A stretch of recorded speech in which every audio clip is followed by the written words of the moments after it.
Thanks for what you do with your podcast and all the rest. You're doing a great job. Hope everybody keeps tuning in. You get a lot of good info, a lot of insights, understandings of how to get strong, how to stay strong, how to use your strength. You do a great job, dude. You make things better than they are in real life, I think. If you don't follow Massenomics, y'all do it. Social media, website, everything. Massenomics. Yeah. Welcome to Massenomics, the world's strongest podcast. Find us on Facebook, Instagram, and Twitter at Massenomics. Make sure you go visit Massenomics.com. There you'll find the rest of our powerful content. While you're there, check out our store and buy yourself some of that sweet Massenomics gear. All right, welcome everyone to this episode of Naturally Flavored Sparkling Drinking Water with Tommy and Tanner. This week we're drinking an orange, artificially flavored LaCroix. Is that one of your go-to flavors of LaCroix? Do you have a go-to flavor of LaCroix? No. No? I think they all kind of are pretty similar. They're pretty similar. I'd agree with that. They all kind of have the same taste. Yeah, a little What bit. about you? What's your favorite? There's like a pear one I had recently that I actually didn't think was too bad. I was like, this is maybe it just the flavor seemed a little different than the other ones. Yeah. And when I say a little different, like a couple of percent different. Like Yeah. If I had to pick my favorite one, it's not orange. It's probably grapefruit. And grapefruit would not normally be my favorite flavored drink. But do you know what a grapefruit flavored soda is? Squirt. Oh yeah, you're right. Yeah. So it's almost like Yeah. a watered down squirt, Yeah. in my opinion. And a vodka sour, is that a vodka and squirt, or is that vodka? In some I mean, places you could that's do something else. Yeah, you isn't could it? do a lot of just kind of Yeah. any sour really, Yeah. but I think squirt would work. Or I don't drink pop ever. I mean, I don't even know the last time I would have had a pop was, but a squirt would be good if I was to have a pop. they are pretty refreshing. I Yeah. do enjoy a Sprite once in a while too. Yeah. So I just find Sprite somewhat refreshing. How often do you have a pop?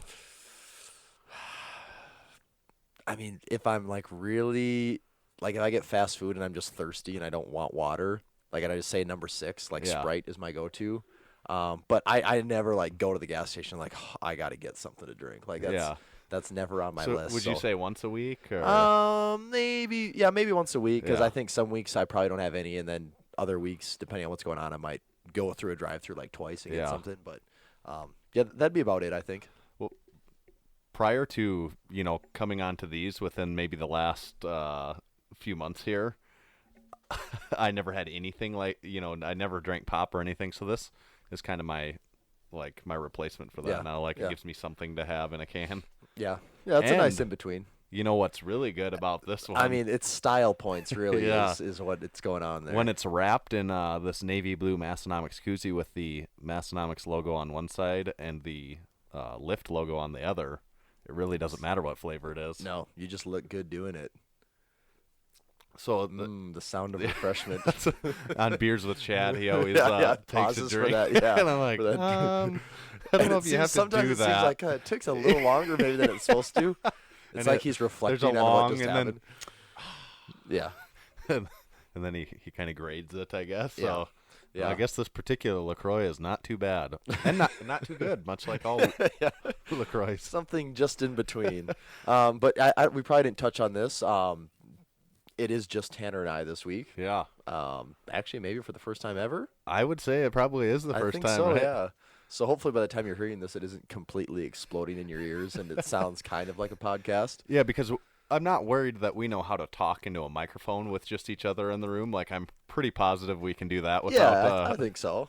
without much I don't problem. think we're that stupid. Yeah, but it's just as long as this, and I'm motioning towards The controls. this control that has, I don't know, let me kind of just do a really quick math. 1, 2, 3, 4, 5, 6, 7 by 1, 2, 3, 4, 5, 6, 7. It has about 50 knobs on it. Yeah.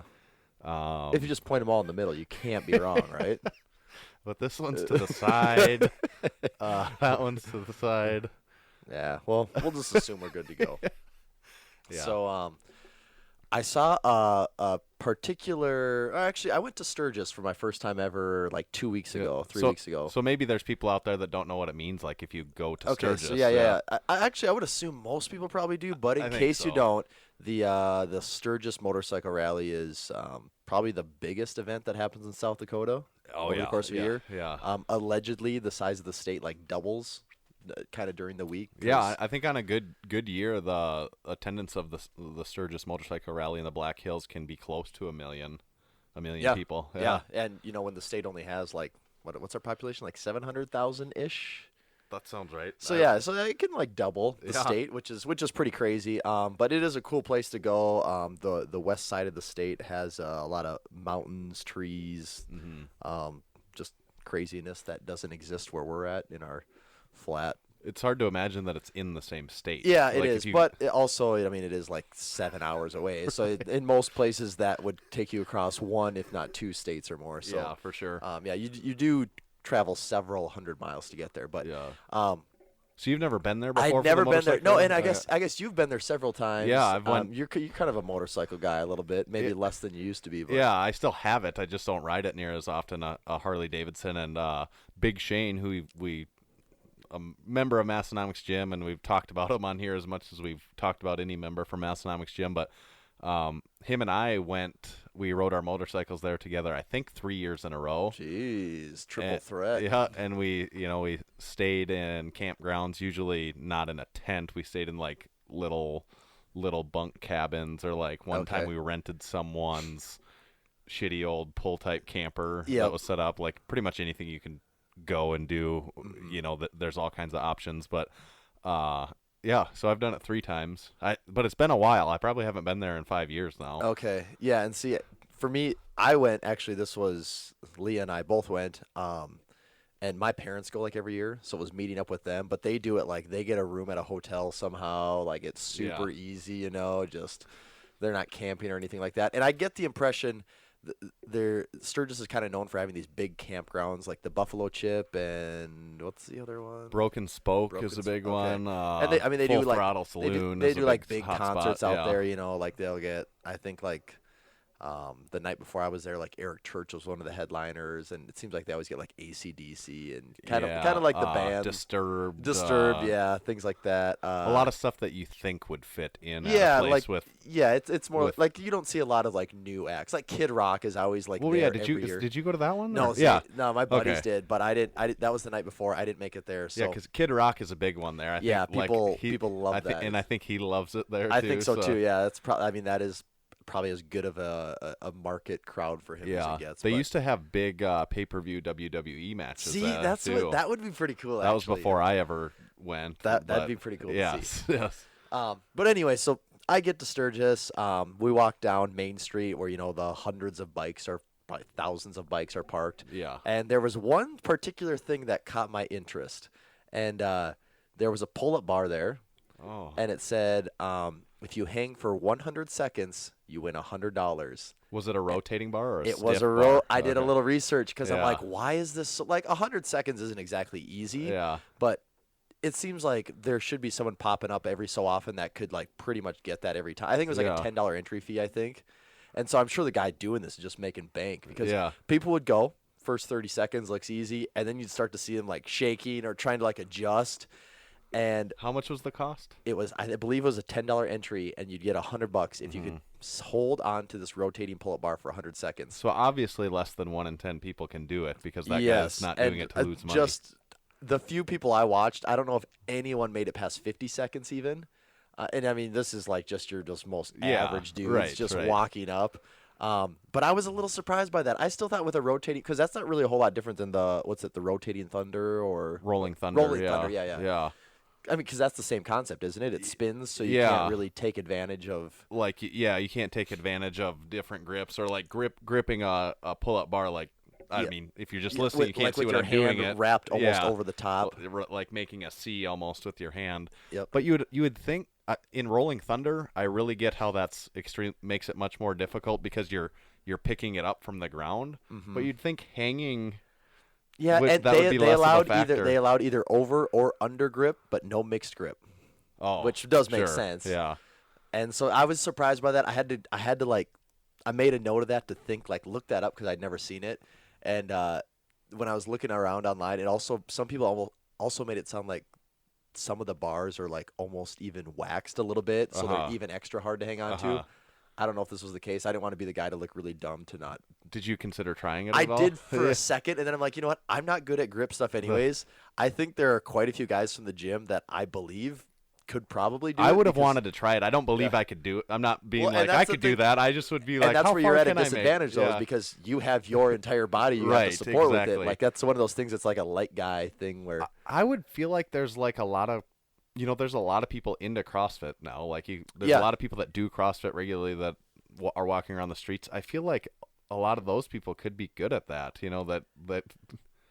but 100 seconds must be a mark on those rotating bars that's pretty hard to. You didn't see anyone come close though? No, the closest I saw was just a little over 50. I mean, I saw some people making less than 30, which just almost seems like they had a bad start on it, but someone had suggested for the strongman showdown that we do that. We set that up over to the side so that like a hanging pull-up bar. Yeah, not for the competitors, but just so to do what that guy at Sturgis was doing, just run it as a little competition. Yeah, just to, I guess, steal $10 from everyone because apparently no one can do it. That's what it would be, I think. That's what it seems like. I would think if you would have taken, I just think I don't know. I feel like some people could do that. We lift with. I just think like anyone that's like somewhat muscular and light. Yeah. Like people that can just naturally bang out like 15, 20 pull-ups could probably do it fairly easy, I would think, just with that weight to body ratio. But the spinning bar must really make a difference, though, too. It's gotta. Because I think it has to be a spinning bar or else you don't do the... Yeah. I was thinking maybe I was going to bring this up, and you're like, oh, yeah, I just clean up on that every time I went, but... I guess Shane and I... you just go in like the ringer, you'd play it really dumb. Yeah. Clean the house out. We didn't do that last time we were there, though. Big Shane did get a tattoo in Sturgis, and that's kind of like a thing that people do in Sturgis. That's I didn't. That didn't really cross my mind until we were walking down Main Street, and there was like these pop-up tattoo shops, and there's just tons of people in there, and I thought, okay, well, I guess maybe that's the thing to do. Yeah, and it was kind of a fun thing with him too, because he's not a guy that's running around getting a tattoo every day.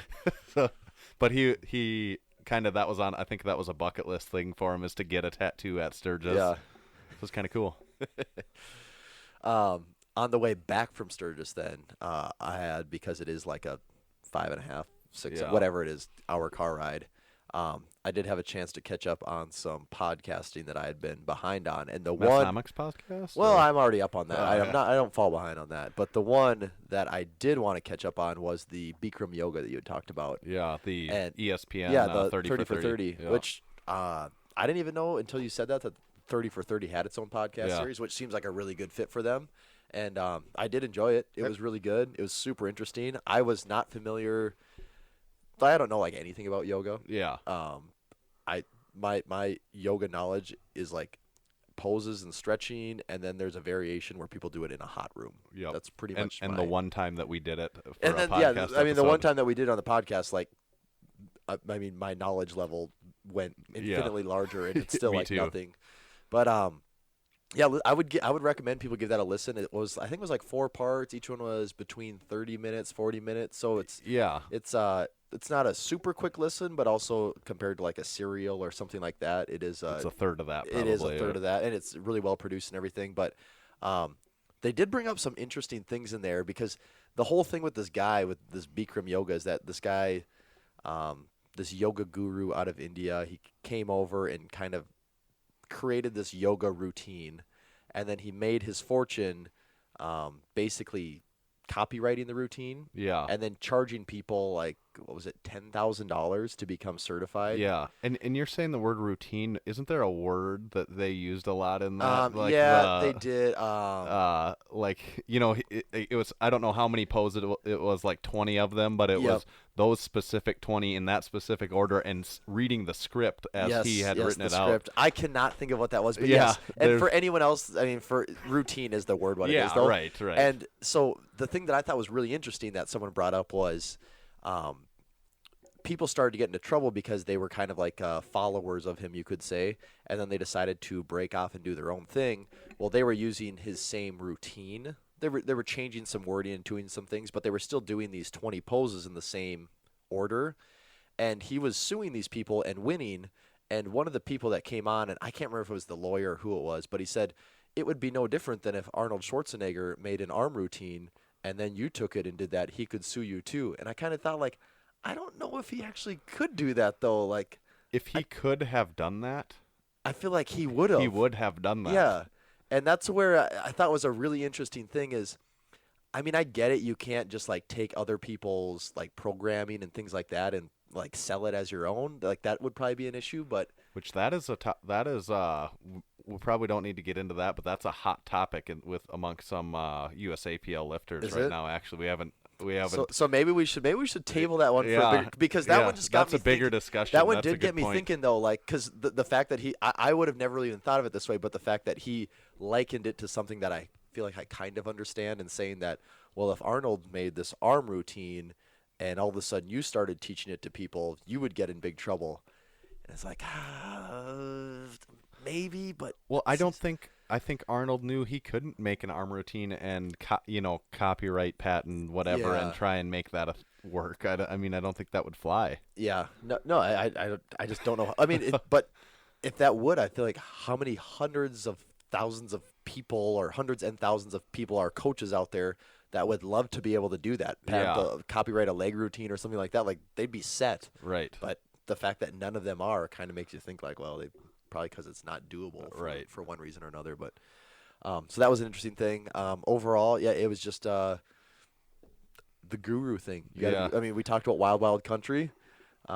This isn't far from that in, people. I mean, it is a little different, but it's just like people kind of like giving like their whole life to this guru. Yep.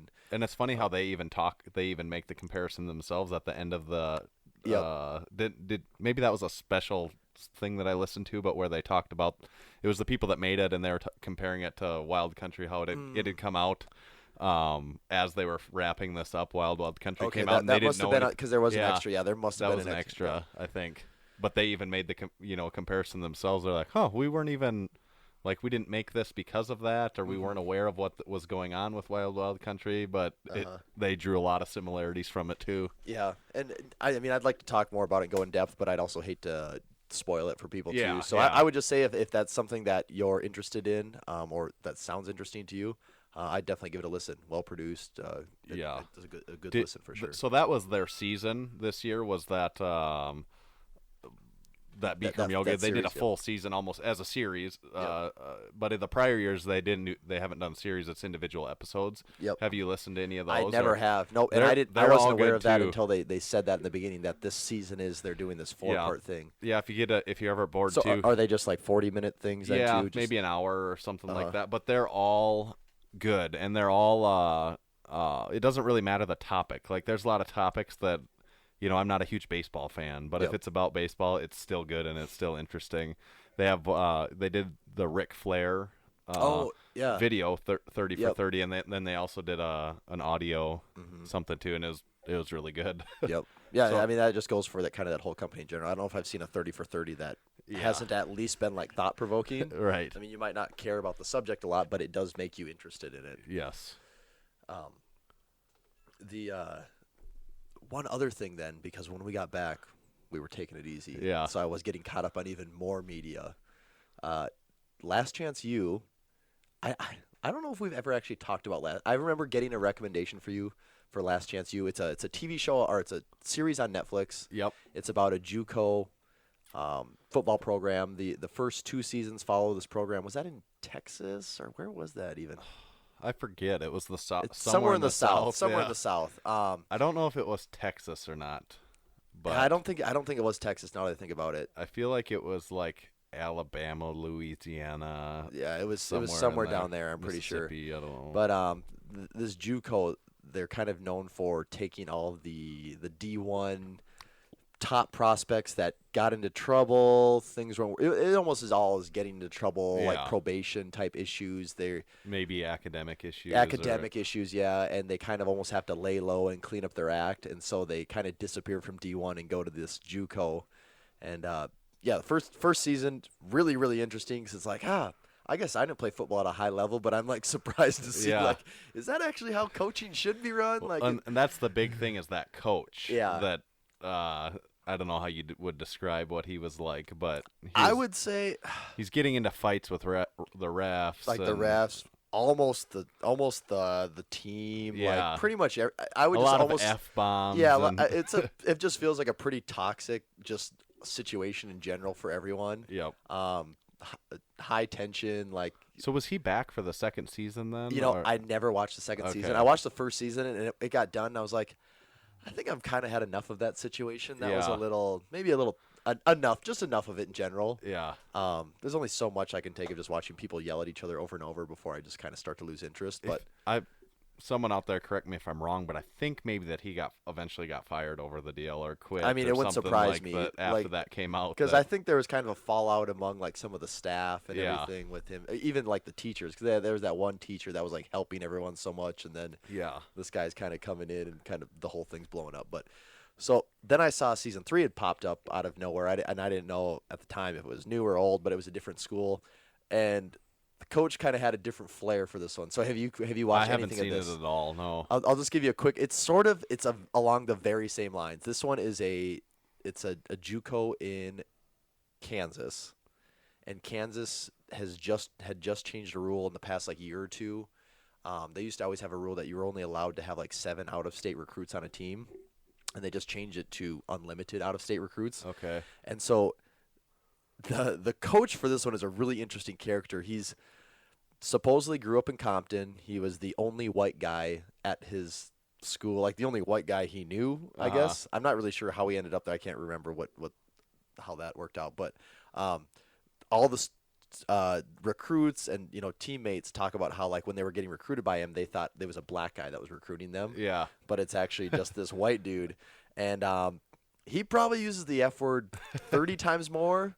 I mean, for him, it's literally a term of like, "What's up, dude?" But it's like, "Hey, motherfucker!" Like Yeah. that is how he talks, and they talk a lot about how like the Kansas values that kind of goes against it. So it is funny to watch that, but man, like there comes the point where it's just like I think people get numb to using the F word all the time, and like you've lost like any way to like seem more frustrated because you've already sound as frustrated as possible all the time.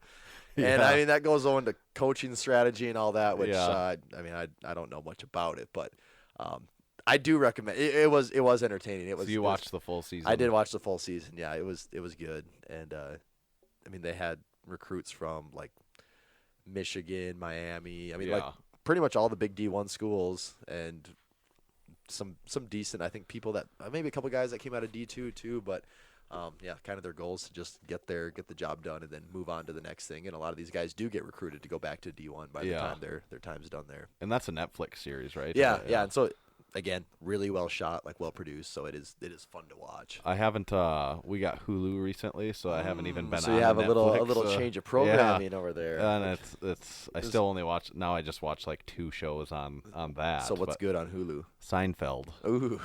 I was so desperate for Netflix to get Seinfeld for so long, and then someone told me it's on Hulu, and I was like, well, that's jump. it. We're getting it because I can just watch that all the time. I can like The completely- Office. So I can. Yes, and I can completely admit I've maybe seen 10 or 15 episodes of Seinfeld in my whole life, so I should at some point make that. Oh yeah, make it's that worth jump. it. You have to, like in this scenario, you're gonna have to watch like 10 episodes. I think you have to watch 5 to 10 episodes until you start to think it's funny. Like at first you'll watch it, and especially the older ones, they look older. Like the pilot episode, especially, and even the first season, you're like, oh, I guess is this funny? But then once you know the characters and everything, then and the later seasons they really build on it, and I think they really get hilarious. But I think you either love Seinfeld or you hate it. I don't think anyone's like, oh, that's kind of an okay show. No, and I think I'd be a fan of it. I feel like I get that humor. And, also, I have seen a few episodes of Curb Your Enthusiasm. Have you ever watched that? Larry David. David. Big fan of that show too. Like the ones that I have seen. Yeah. I do like it. Yeah. So, I'll have to get that penciled in on the list here. Besides that, South Park, catching up on South the last 5 seasons. And of that South is Park one thing that I I've hadn't really watched. been slacking on. Yeah. Is like the last few seasons. Like people have said, like PC Principle and some of those are like classics, and so I funny. have not seen them. I love it. I mean, I hadn't watched it for probably 5 years. I was behind it. Now I caught up on all those seasons, and it just gets increasingly funny to me. I don't know. Does your wife watch South Park? She doesn't like it, really. She doesn't like it? She's watched it before, and she doesn't Okay. hate it, but she really doesn't want to watch it with See, me that mine bad. is not a fan of South Yeah. Park, and I don't blame her. I mean, I get how Right. you could, but she also loves Family Guy. So I'm like, I feel like they're not that different. No. But maybe I just gotta. I like maybe I Family, gotta force it yeah. on her a little more. I like Family Guy a lot, too, and for a while I watched that a lot more, but South Park is funnier It to is, me. well, and Like, it's a little more relevant. Like they kind Yes. of make their thing out of being timely. big time. I mean, almost to the point where if you go back a few years, like and watch an episode, you probably, assuming you are aware of the news, you can probably pin it to a certain event, and that's what that Yeah. episode is a reaction to almost. It's funny, though, how both of those shows, how they evolve. You can make the comparison in both. Like in Family Guy, at the beginning, Stewie is a maniacal bent on like destroying the world Yep. and his mother, and Yep. like, and then he turns into like a little homosexual boy. Yeah, He's kind of he, funny like, and evolves, yeah. and that Like, becomes a thing. sophisticated, Right, yeah. right. And then in South Park, I was thinking about it. At the beginning, it's dumber, and like Kenny dies every Yes, episode, and yep. like it's the recurring thing, like, oh, you bastard, you killed Yep. Kenny. And then after a while, that's not even a part of the show Oh, anymore. no, it has nothing to do with Like it. yeah. every once in a while, they'll throw that in and be like, "Oh yeah, I forgot that he kind of like Yeah. you used to die every episode." And then like Randy can be a main character, which Yeah, at the you could always beginning, just he make a wasn't even- show of Yeah, Randy. Like I mean, yes. some episodes are just the Randy show, which I'm Yes. totally fine with. And Randy and Butters, I think at the beginning of the show weren't even characters whatsoever, and Yeah, not they got to really. be Yeah, stars of the show. yep. So that's that. That is that. That's our podcast. Our media catch-up guide yeah. for August 2018. So do we talk about powerlifting stuff now? I suppose do we do could that on this we- podcast. We still? could mention powerlifting and strength sports. There were some big things that happened this weekend. Yeah. So I guess this will be about a week past once you're listening to this. You'll be one weekend prior to when you're So listening to this. ESPN probably already covered all of it. Yeah, but it's the top 10 It was- over. it was all on there. But in case you didn't catch it on there, I guess we'll go over it just Yeah. in case. So what was there this weekend? There's both the tribute meet, The Pioneer. Pioneer, that Matt kind of led the way on the first year of that, and then also the Boss of Bosses 5, Yes. Dan Green's big event. So kind of odd how that works out. That I would say two of the bigger powerlifting meets of the year, non-IPF USAPL fall on the same weekend. I think the tribute meet was a USPA meet, and Boss of Bosses is a WRPF. I believe So did you see Sierchev was there because he's like the chair of the WRPF. Yeah, isn't I he? think so, Yeah. as far as I know. Yep. And then, not about the meet, but he was bench pressing with Dan Green spotting him, and he was doing like 530 for a set of 6, and just the way Yeah. he benches, It's really, really smooth Yeah. and easy. Yes. It is that, it's so smooth every rep. like it's just in a groove and just going. And it just has a way of, if Dan Green was going to bench 500 pounds, it'll like almost like slam down to his chest. And like stops. Yeah, And, then he it- kind of, and yeah, I it- mean, and he like- kind of has that little heave thing Yeah, that he yeah. does, which is all, I mean, totally allowed. There's nothing wrong with it. right. But, it's just, and I think the size of him, it makes like his hands are so massive and he's so big that he takes up so much of the internal part of the barbell that it all just kind of looks like a toy to him. Yeah. Like it seems too easy. Yeah. And one question I have, I don't know, we don't have the answer to this, and I don't know what the answer is, but why, in a year, is there 10 major powerlifting meets? Or, I don't know, I'm just making up I mean, a number. are you talking but- about all across the sport? or Yeah, are you all ta- across, there's IPF Worlds, USAPL Nationals, Reebok Record Breakers, Boss of Bosses, the Tribute meet now, US Open, and then, I just counted 6, and like maybe there's big dogs. Big Dogs, there you go. And maybe a few others. There's definitely a few we're forgetting, but Yeah. I mean, if you said name the 10 biggest meets, I don't think any of those would not. Right. People wouldn't leave those in. But so why are those two on the same weekend? And Because so, yeah, I there's don't know- 52 weekends yeah, in a and year. I don't know because I know Matt with Pioneer, I think he decided on this date a long time ago. Uh-huh.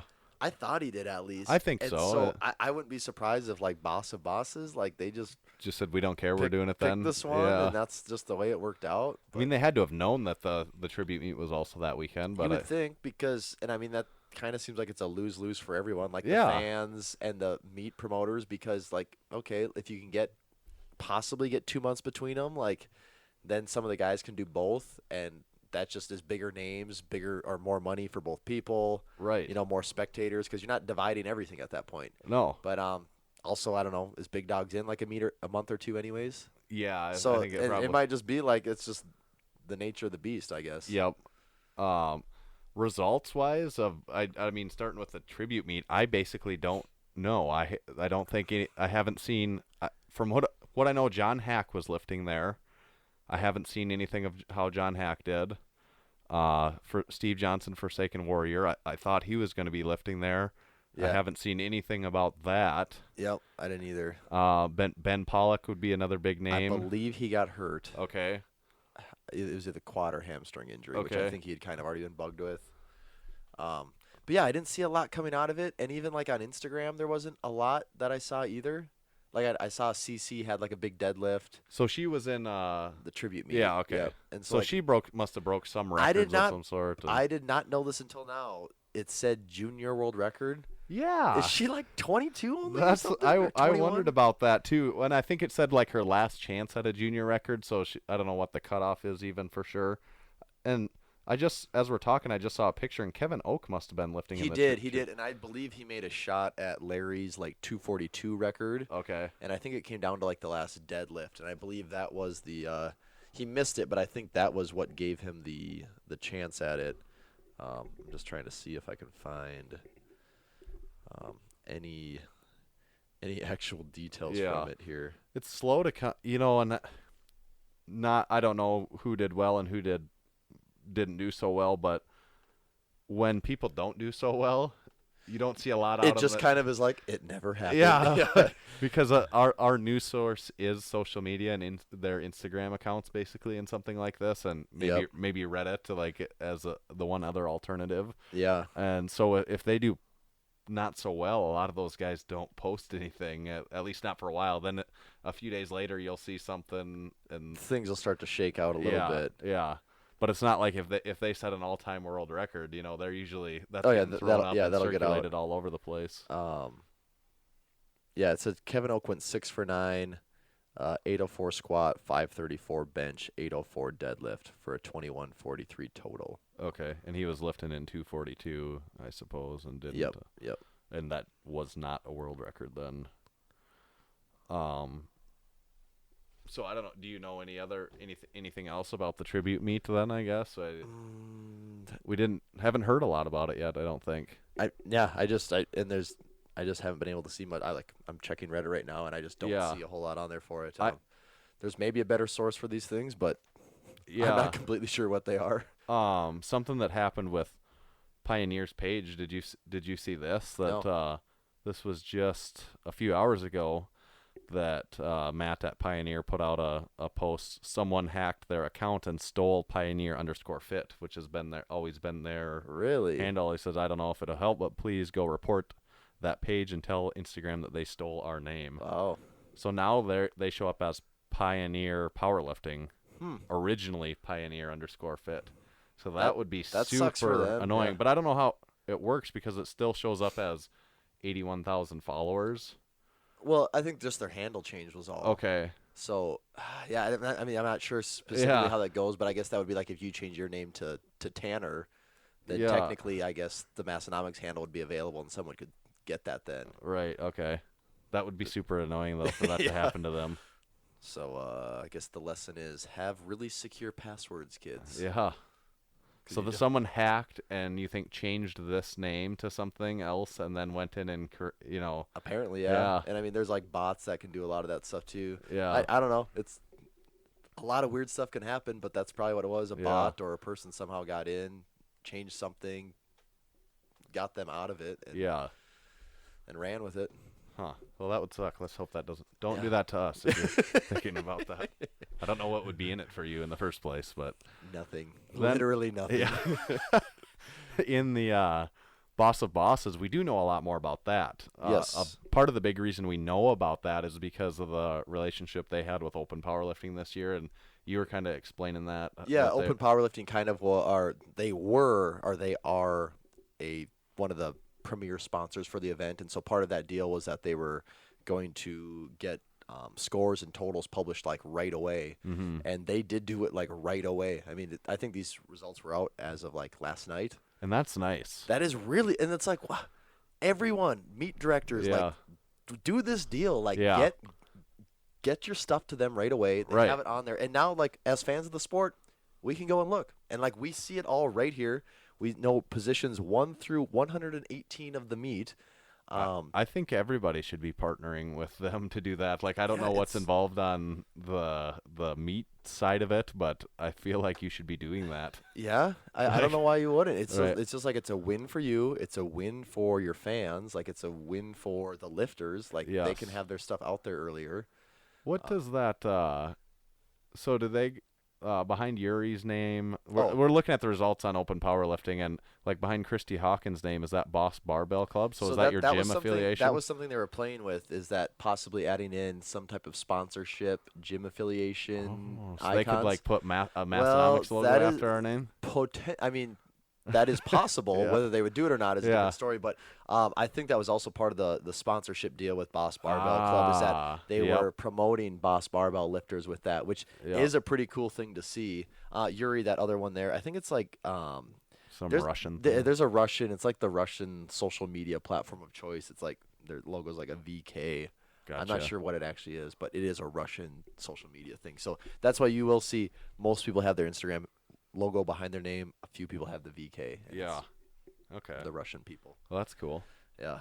But I guess as far as results go, Steffi Cohn coming in at number 1 with the new all-time raw Wilks world record. So you're saying in sleeves, in sleeves, yes. Not knee wraps, in knee sleeves of men or women, the highest Wilks ever. Yep, 628.29 if you want to get really specific. That's a lot of Wilkses. That's a lot of the Wilkses on there. Yeah, she set a all-time world record in the squat at 419 pounds. That's in raw with no wraps in the 123-pound class. And she also set the total record in the 123-pound class with, what would that be? 1157.4. There you go. Oh, wait. Yeah, total. 1157.5. Yep. Well, I guess if you want to give her an extra tenth, then 0.5. So that's a pretty good day. Yeah, not bad at all. It's just like I'm curious. And she deadlifted 507. Yeah, if you went back through her last meets, like has she had a meet? Like for probably her last 2 or 3 meets, at least she's broken some type of all-time world record. I think it feels like she would run out. I mean, she'd just be re-breaking herself. At this point, it almost is kind of her just re-breaking herself. I guess when it comes to all-time, like that can change a little bit with whether it's wraps or anything. I would assume she's well off on the bench, whatever that record is. So she's probably got but 231 is that's for 123 pounds. That one did shock me quite a bit. Yeah. For 123 no, not to pounds. say that's bad. yeah. Like 231 is really impressive. Yeah. It's just not as impressive as her deadlifting like 510 pounds every time. or even the 418 sleeve squat. Yeah. That's a really good squat too. Weighed 100. She weighed 121 pounds actually. Yeah.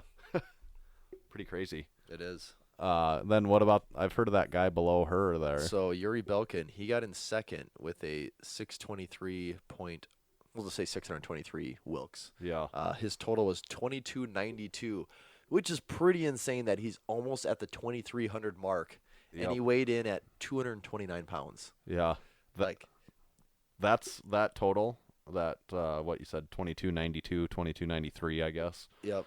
Is in the 242 class with or without wraps an all-time world record. Yep. And so he did have wraps on. Squat 881, really good. Bench 507 and deadlift 903. 904 basically. So he must have broken Larry Wheels' total record then.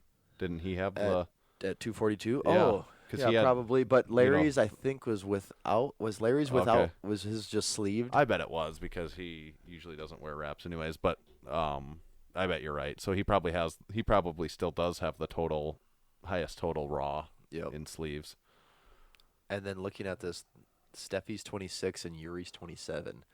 So you just want to think like, if they can Yeah. just stay healthy for like 5 more years, like there could be some really, really crazy numbers going out there. You know, everyone talks about Yuri's deadlift, of course. I mean, he deadlifts over 900 pounds, has multiple world records there. But, you know, an 882-pound squat, and that looked pretty good. Like, yeah, it didn't seem, the video I saw didn't seem like Yeah. like it was an all-out grinder or anything. No, I mean, you would think he could put together a meet here someday where he squats 900 and deadlifts 900.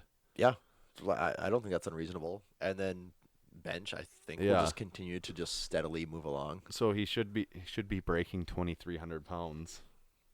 Yeah, weighing in at 230.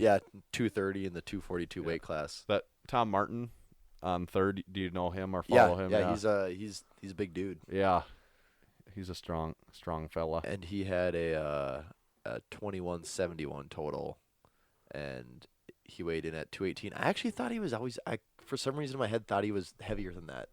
I mean, I'm sure he cut a lot of weight for it. But I think he does. I always thought he was like 260, 270 pounds. He's probably not that big. I think he's Australian, right? Is it that or British? Maybe that's it too. We can probably find out here, actually. France, Australia, England, Finland, England, UK. Just by the number of meets he has in the UK and England, I would assume, English. I bet you're right. But yeah, he had a damn good total too. And broke 600 Wilks still. 3 people over 600 Yep, 3 Wilks. people over 600 Wilks. Always good to see that. And then, I mean, there's a lot of other people. I think they kind of gave you kind of have a better roundup of kind of the highlights, don't you? Open powerlifting shot us all the world records. So we covered Steffi's squat. We covered her total. And then as far as women goes, Christy Hawkins, she was 4th highest Wilks in the meet. She broke, what did she do? Bench press in a full meet in her 165 weight class with the 331-pound bench. Wow. So that's a big bench. Yeah, like, that's really good. For a 160-pound or 165-pound woman, a 331-pound bench. Mm-hmm. Then also she set the total for 165-pound women with 1403, 1404. Or is it 1377? I don't know. Is it on here? Okay. It says 13 for Christy Hawkins. Yep. Still? Yep. On the website, it's reporting 1377. Okay. Well, I would say that's probably right then. But they did have that for total and no reps that she broke the world record. Yeah. Here's. I bet I would go with what's on the website because this is me just communicating with them over messaging. So. Wouldn't be hard to hit a number wrong or something. Right. And then men, we talked about what Yuri did. The other one was Andrew Herbert. Mm-hmm. Oh, so that's Herbie the Love Bug. That's who that on Insta. Oh, okay. okay. That name didn't stick out to me right away at first who that was. He trains with at I think Boss Barbell Club with Dan Green. He squatted 915 pounds at the 242 weight class. So that's a world record there. Yeah. Yeah, that's a good squat. Yeah. And then he benched 441 and deadlifted to 816.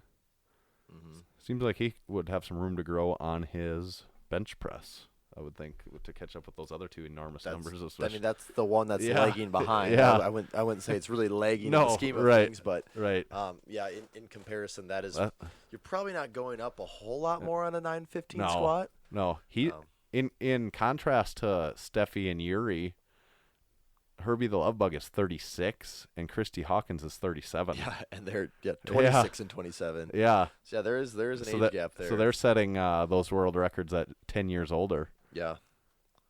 Yeah, it'll be interesting to see, like, you know, with a lot of this data, like, okay, like as these people are approaching 40, are there shots at world records decreasing, or are they still like, can they still be like super relevant in that world record chase? Did you have any other big numbers for us there? No, I think that that was pretty much it. And they did send with the caveat that some of those could have also been broken somewhere else that day, somewhere in the world, and they just don't have that data yet. Like maybe at the tribute meet, somebody in the 165 women's class did even more, but they wouldn't know that. But as far as they knew as of that day, those should have been new world records. Pete Rubish also lifted in that meet. Oh, and James Strickland. Yeah, I was like, James Strickland did have his first full power meet in quite a while. Yeah, at least in quite a while. And I know his goal is 2,100, and that's, I guess, I don't know if you want to be technical, and he didn't hit it. 2,099.9 pounds. I mean, as close to it as you can get. Yeah. Like, we'll just assume We'll the call calibrated that. plates Yeah. are off by 0.1 at some point, and that's where it gets made up. But yeah, As a guy that you think as just a bench presser, though, a 772 deadlift, pretty good. it is. Yeah. I mean, really good, and really good. Well, and a lot of times guys that kind of are considered bench press specialists, like Yes. a squat isn't something you would assume that they have a lot of proficiency Right. in. And he had a 705, and the video I saw, it looked like he could have done probably a decent amount more. Yeah, I think he was fairly conservative with that. it looked good. So pretty impressive, take someone that you just think is a bench presser, and he goes out there and totals 2,100. Yeah, I think that's always cool to see people step out of what people expect out of them. Yeah. But yeah, otherwise, I mean, it was a big meet, a lot of lifters. Was there over 100? Well, according to the results 118. here, there's 118. I think it looks like a few of these were probably bench only. And then I think there was maybe some scratches too. So I don't think there was a full 118 that competed, but that is the names on the roster. So that's pretty boss. I guess that's why they call it Boss of Bosses. That's right. Just looking at our big to-do list here, Tanner. Do we have a special feature this week? We do have a special feature again this week. For our second time, we're going to bring you the Open Powerlifting Stat of the Week. So we're still working. We might get even a cooler intro to that. We'll still. I mean, it might be in the next episode. It might be in 20 episodes. But we're gonna have a sound effect at some point for that. So if you didn't listen to our previous episode 125, first of all, check that out and go listen to it. But we introduced our new thing, the Open Powerlifting Stat of the Week. Every week we're partnering with Open Powerlifting, and they're going to provide interesting powerlifting stat that we're going to push out to you guys. And last week's was pretty cool. Yeah, I really enjoyed it. It got me excited. Yeah, so this week's stat of the week, I'll go through it here. We're going to first go by male and then go by female, but first is number of male competitors in each weight class for all currently recorded years. So it's I'm actually looking at a chart as I say this, but if you broke each weight class down, started with 114 pounds, 123, 132. Okay. And we've got a chart. We're seeing where the majority of people, what weight they're actually at here. So not having anything to do with how much weight they're lifting, just how many people. What is the actual size of these people? Right. What weight class are people lifting in? So I'm just going to run through and I'll round these numbers just a little bit. But in men's, 114 pound, and this is in all currently recorded years. Which that's, on their website. Yes. Yep. So they could be it's not their mission isn't accomplished yet of having every single meet of all time in there, but eventually it will be. But yeah, so all the data they have, this was just boggling me that it was 435. In the what pound weight class? 114. I guess. But that's how many really, do you know off the top of your head? Do you know any 114 pound guys? No. I mean, no. In high school I did. Yeah. But yeah. Yes. And then on top of that, most people that weigh 114 that start lifting don't weigh 114 anymore. You get bigger. So yeah, that's a pretty exclusive group of people. Yep. Then we go to 123 pound weight class. The number's 850. So it's on the way back. Just about. Yep. 132 pound class, 2100. Okay. Just about triple. Yep. Starting to register on on the bar scale here. Then we go 148 pound weight class, 6100. Just about tripled again. And even there, do you know very many guys that could lift in the 148 pound weight class? No. Yeah. I mean, I don't know anyone that does. Yeah. Next weight class is 165. That's the first weight class that I start to know people that can compete in that weight class. That number is 12,700. Okay. Then we go to 181s, a common weight class I would consider it, $16,800. Yep, makes sense. 198's another common one, $16,900. So 181 and 198 is about the same. Yep. Then next we hit our biggest weight class of 220s, and that's over 19,000. Yeah, which makes sense. I mean, that those three, I'm assuming those three are going to be the most popular. Yes. I'll let you keep going here. Yeah. Next one, 242, still a popular weight class. Yep. Then we go down 13,700. So that one's 242 is only slightly more than 165. Mm-hmm. Which I would have guessed that there'd be a lot more 242 Yeah, than 160. I think there's that thing where a lot of people aren't tall. Yeah. A lot of people aren't over 6 feet. And Right. if you're under 6 foot, weighing 242, you're a pretty stout guy. Yeah, that's true. Then we go to 275. There's 9,500. Then 308s, 3,900. So there is more 148s than there is 308s. Then last one, super heavyweight, 308 plus, 2,500. See, that's kind of crazy too. That there's about the same number of 132 as there is super heavyweight. super heavyweights. So that is kind of the crazy thing when someone has a super heavyweight record. Yeah. I mean, they really are the best out of 2,500. Yeah. In comparison to if someone has the best 220 or 181 yeah, or 198. they're the best out of 15 to 20,000. Yeah. But it's also half the people that I like that have that you see on Instagram and stuff are like super heavyweight lifters. And maybe we just have the bias towards that. Yeah. Like they're that's true. I mean, statistically, there are a lot of 165, 198. And the USAPL classes are a little different on that, but right, and I don't statistically, there's a lot of guys in there. But we probably just have the bias of, most of the people that we lift with, we're all between like 6 foot and 6'6". Yeah, and that's like not normal. We kind of like to watch people that are bigger anyway. I mean, because right. that's like who we're lifting with. I'm at the gym compared to a lot of the guys. I'm on the smaller side at like 6'1" and 220-ish. Yep. So yeah, I mean, you do forget. Yeah, we are a little bit different on that side of it. That's true, and that does. The weight classes here aren't IPF weight classes, but they did reorganize them to fit into those. Yeah.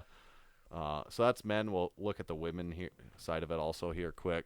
Lightest weight class there, 97 pounds, which is a tiny person. That's obviously the equivalent of the 114 men because it's also about 460. In that, and that's about what was in the men's lightest weight class. Yep. So then we go to 105. There's 1,200, 114, 2,800, 123, 4,100, and then 132, 5,500. And then the next one here really jumps up and is by far the biggest, the 148 weight class for women. There is 9,100. That is a pretty good jump there. Yeah, it goes from 5,000 to 9,000. And I don't know if I would have known what to guess would be the biggest women's weight class. I really don't. I guess in my head, I would have said around 150-ish. Yeah. Which seems like, if you're, I don't know. I don't really know how you figure that. It's a good even number. Yeah. 165 was also second largest weight class at 7,700. Then it goes to 181. There's a pretty good drop off down to 4,500. Then 198 is 2,800. This is interesting. 198 is 2,800. 198 plus, which would be their, I guess, super heavyweight class, is larger than 198 at 3,500. So it's 2,700 to 3,500. Yeah. So men's just continually went down, whereas that is probably to me also the most surprising thing of the women, or I shouldn't say surprising, but the most interesting thing about the women's weight classes is that it really ends at 198, which isn't, to me, like I could see that eventually adjusting, with more people, with more women, especially in the sport. Well, I think to match what the equivalent of what the men's weight classes are, there should be another one because this shows that it is out of whack in comparison to the men's. There's that could get sliced again. Yeah, that there should be another. Or even just distributed maybe a little more evenly. Yeah, because there is, even with the men having a much larger pool of men, there is more women in the super heavyweight women's class than there is men in the men's super heavyweight class. Yeah. And men are drawing from a much larger pool. Yep. And then the fact that the women's gets busier again Yes. on the heavy, super heavy versus the one where they could maybe be a little lighter and be more competitive. Yep, it sure looks like there should be like a 220-pound women's class, Yeah. and then 220 plus or something like. I'm just making up a number, but Yeah, that would be the thing that would be interesting to see though, because with the growth of women powerlifting and just the explosion in competitors and the number of people participating, they could probably start to make a case for that sooner rather than later of getting something adjusted there. it sure looks like it. The data supports it, I would say. Yeah. So that was our open powerlifting stat of the week. Another good one. Yeah. We're gonna keep those rolling every week. Yeah. Thank you, Open Powerlifting. And if you guys want to support the team, you can hop on the website, openpowerlifting.org. Check out their massive database. Find your name in it. If you have any errors, you can report them to them. They would, I'm sure, love to get that fixed, get that going for you. They can link your Instagram handle. And if you want to support them, you can hop on their Patreon account. And, there's a few different levels. If you want to get fancy, you can Get a colored name. $3 a month, get your name colored, and, get some customization. This rainbow one's pretty cool. Yeah, that's There's pretty some cool. gradients you can do. So Make sure they've got all your meats in there. If and they make don't, sure they got your meats. Yeah, if they don't, they love hearing that. If you can get them the meat results, they get that input pretty quickly, and also link your Instagram handle on there too. Yep. But it's a great site. We use it all the time. Yeah. Do we want to go through some reviews now, Tanner? Yeah. I think part about this. Talk about how cool we are. Fun part about this is we have a lot of reviews we? to go through. Do It's we- been a while since we've Do done we it. got to split them up? Are we going to be able to get through all of them? I mean, we're 55 minutes deep right now. Dang, we didn't even. Just so you guys know, we didn't even get through everything. Like I on know, our the- checklist our- of things. So tune in next week while we continue this conversation. The biggest thing I got to remember where we left off. There's been so many, but here's where I think we are. And maybe I read this one other time. If so, this person's just getting a bonus shout out. Nothing wrong with that. This is a 5 out of 5 star review, and it's titled "Awesome Podcast," and it's from Nick_K51. And Nick says, "Been listening since day one and have enjoyed every episode. Listen to the episodes every week at work, and usually will listen to old ones again too to make my workday strong." Love That's dedication. Yep. Love the humor in every episode, which makes them different from a lot of other podcasts. Definitely my favorite to listen to, especially since it's from my hometown. Ooh. I don't know who this is, actually, but narrows it down quite a bit from our audience. It does. If he says from our It does. hometown. Yeah. Congrats on the huge success so far, and can't wait to see how much bigger Massenomics gets. That's a good point. Thank bigger you for and better. that, Nick. Yeah. Bigger, better. Yep. Next one is from Will_, and I don't know how to say your last name, Will. I've seen your name before, and I know you've supported us through purchasing T-shirts also, and it's AJA. Is that? Aha. I don't know. Okay. Yeah, we're gonna mess that up. So- we'll never get it right. Sorry, we don't know how We're too to stupid. read your name, but thank you for supporting us, and thanks Yeah. for the view. And it doesn't let me see the whole title. You see that there? How it just trails off, and there's nothing to click on. Yeah. But I'll tell you what the start of the title of his review is: "The Wonderful World of Fab." ... So it's probably fabulously awesome podcast. Yeah, you got to assume. 5 out of 5 stars. This podcast is incredible. The guys are engaging, the information is stacked, and the banter is very entertaining. In Massenomics, you'll dive into the action-packed world of textiles and apparel. Who knew margin calculations, supply chain, and demand forecasting could be so interesting?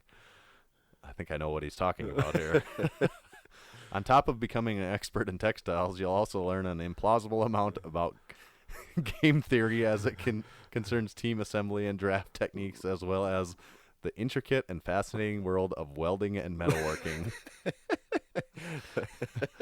If these dumplings of information aren't enough to spice up Massenomics' brand of chicken noodle soup for your soul, they hit you with enough Craigslist knowledge bombs to become a wheelin' dealin' bargain machine. I should probably mention they also talk about picking up heavy things and setting them down, as well as the people that like to do that sort of thing in competition. Keep up the great work." That was an excellent review. That was good. Yeah. He really did touch on some of our finer points there. Yes. Next one is from Sir Dodzilla, titled "Thank You," 5 out of 5 stars. I do think I know who this is. I believe we've met this individual at the Arnold before, so thank you for being a fan, and thank you for supporting us through ordering products as well. And he says, thank you for giving me something to keep me motivated while I recovered from my second distal bicep surgery. The podcast is great. Info is great. But the Instagram is 5 stars. The shirts and hats set you apart from the boring lifters at the gym. Also, my dad loves his lift hat. Funny and strong. Keep lifting. Awesome. And the lift is capitalized in lifting. As it should be. Yes. Okay, this is from Wannabe Strongman. And he said, it's gnarly. 5 out of 5 stars. He also, I am quite sure, has supported us through our store, so thank you for that too. We got some real supporters here. Recognizing a lot of these ones here, a lot of these names. He said, I stumbled upon this podcast about 2 months ago when I was looking for some male enhancement ideas. When I came across the name Massenomics, I thought I had hit the mass mine. Boy, was I mistaken. All these clowns do is talk about farts, sweaty knee sleeves, penises, eating, beer, and not making money. Yeah, he's not wrong on any of those. I don't know why I keep listening. In all seriousness, you guys do an awesome job of keeping things entertaining and informative. Thank you. All right. Next one is from Aaron Wells. Another one? Yeah, another one. Who says that? DJ Khaled. Another one. DJ Khaled here? What? I wish we had. Do we have this figured out so good that we can interject another one? If we stall long enough, we could probably hear. Well, let me just spoil for you. This isn't the last one, so. Oh, come on. Let's give me the sound bite of it. Well, I'll read this one while you check that out. Okay. Aaron Wells said, great podcast and hilarious. Even bought a pair of lift shorts after hearing the world's... Okay, sorry, I messed that up. I even bought a pair of lift shorts after hearing the words lift shorts 1,000 times. Even though they're way overpriced according to guys who don't even lift and wear leopard print man thongs for pleasure. Go great with my lift shirt. But seriously, what leg model did you guys hire for that picture of the lift shorts on your site? That was me. Love all your stuff. Keep up the good work, guys.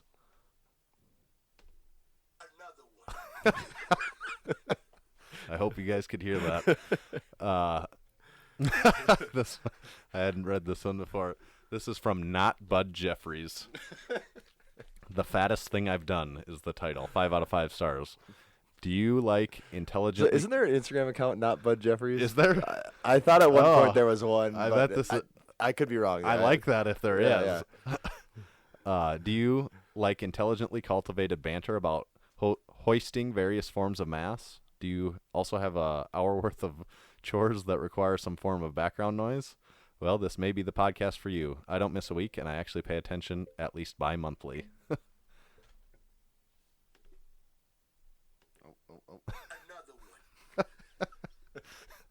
5 out of 5 stars from Martin Estes. I don't know how he exactly says that. But Martin actually paid a visit to. Yeah. He made his pilgrimage he to did the make his to the honorary Mecca pilgrimage to where it all began. of Massenomics Gym. He I missed out. I wasn't there, but I think you might have. I met caught Martin. him actually while I was leaving. Luckily, otherwise he would have had a tough time getting in. But yeah, I got to give him a quick tour and check out the place. Yeah, so he got to get at least one lift in there. Maybe he came more than once, but he also got us a review here. So 5 out of 5 stars. He said, thanks for what you do with your podcast and all the rest. You're doing a great job. Hope everybody keeps tuning in. You'll get a lot of good info, a lot of insights. Oh, wait a second. I was wondering if you were going to catch on to what was going on there. Okay, I'll start over now that I know what he's doing. Thanks for what you do in your podcast and all the rest. You're doing a great job. Hope everybody keeps tuning in. You'll get a lot of good info, a lot of insights, understanding of how to come up with fart jokes, how to remember your fart jokes, how to use your fart jokes. That's good. Sorry, Martin, that was so clever. I didn't even know what I was reading at first. And snuck up on us. And if that was our last review for the day. So does that mean that's not valid anymore? Not that this time. Okay. But we'll put keep that that on. handy for next we'll week. Put DJ Khaled away this week then. But We'll please, see you next week, DJ. If you haven't left us a review, please do so we can bust out that DJ Khaled another one thing because it feels pretty cool for us. We'd love to just keep firing away on the old button here. Is that a YouTube video that's just him saying? It is a 3-second YouTube video. How many views does that have? Only 95,000. Our most viewed video has 10,000. So we're getting close. Yeah. We're getting close to the picture of DJ Khaled. I assume that's who that is, and Yeah. just him saying another one. Yep. But we are getting up there on the reviews. Like, that was cool to see that many podcast reviews. Let's see if we can repeat that for next week, like another 7. Yeah, to that'd be awesome. Or even just 1. I challenge someone out there to leave us I a 1. dare you to leave us Yeah. 1. But probably will even read it. Yes, we definitely will. I promise. Might take us a few episodes, but we will get to it. Yeah. And these are some good ones. They are. Many of these are going to be tough to beat. When you can reference the lift short joke, The lift shorts, The- like metal fabrication, the Kaz. the built. Whenever someone finds a way to make the Kaz joke about how Kaz at the beginning of all of our YouTube video podcasts, he talks about how Massenomics getting strong, staying strong, all that Get stuff. your strength. Use your strength. Yeah. All good stuff. Yes, I liked it. Well, is that enough? Is that enough knowledge bombs for 1 week? You know what I would call this? Another one. Another one. This was another one. Well, it's not done yet, but Yeah, it's about to be another one. it's about to be another one. So, we mentioned the YouTube. Certainly go check that out and subscribe if you would be so kind. We've got all the not old, but all the Arnold videos there from this year. A lot of good ones. And the podcast comes out in video format every week as well. So if you haven't watched it, maybe check it out. We are, just for the second time, in the new and gradually improving studio, getting this a little more figured out every time, I think. So check that out on video. Our Facebook page, you can follow us on Facebook. We pump out our article content, and we usually share all of that through Facebook. Is a pretty good platform, so you can make sure you're checking out the new articles on our website. And when you're at our website, you can sign up for the newsletter at the bottom of the page. And I think if you're on the website long enough, it might even just ask you to sign up. Yeah. So It'll beg you to all you sign have up. to do is not close out of that and just put in your email address. That way, whenever we Can't have be any easier. no, it really couldn't be much easier, other than us just hacking your computer and stealing your email address. That would be even easier for you. Yeah. But if you sign up for that, then we send out emails when we have new products, and maybe if we're running specials and sales. So it's really in your best interest anyways. Other than that, what do we have? What kinds of things do we pump out at these guys? IG. Yeah, the gram. our IG. We do have Instagram. What's yours? I still have mine too. You can follow me at tomahawk_D. And then the Massenomics Instagram at Massenomics. I think that's a wrap. I think that's it. Until another one. Another one.